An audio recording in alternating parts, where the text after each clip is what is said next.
ระเยซูเป็นไผพระเจ้าของไผเอเมน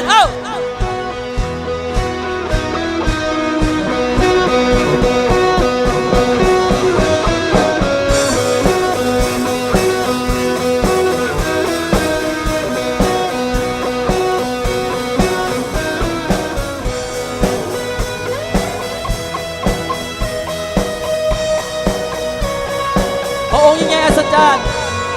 พระองค์ยิ่งใหญ่อัศจรรย์ผู้ตาที่บอดกับได้เห็น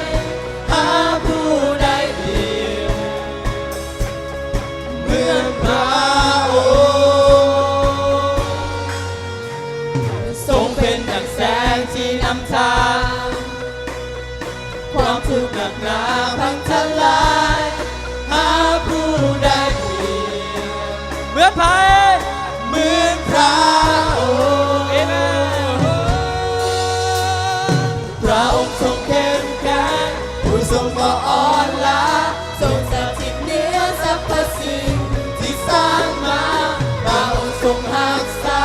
ด้วยฤทธิ์พลังและฤทธาพระเจ้า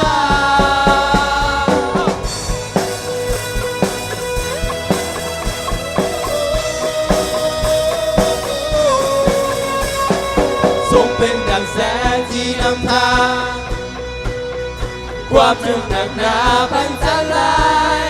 หาผู้ใดเดียวเหมือนพระองค์พระองค์ทรงเข้มแข็งผู้ทรงบ่อ่อนล้าทรงสถิตเหนือสรรพสิ่งที่สร้างมาพระองค์ทรงรักษาด้วยฤทธิ์พลังและฤทธาพระเจ้าพระองค์ทรงเข้มแข็งผู้ทรงบ่อ่อนล้าทรงสถิตเหนือสรรพสิ่งที่สร้างมาพระองค์ทรงรักษาด้วยฤทธิ์พลังและฤทธาพระเจ้า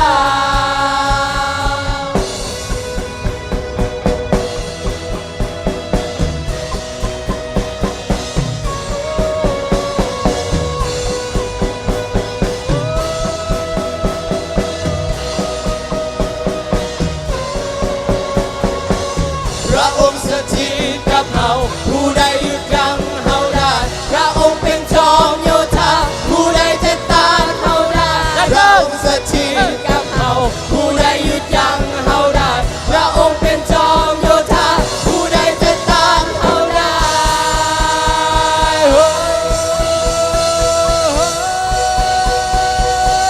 ผู้ใดจะต้านเฮาได้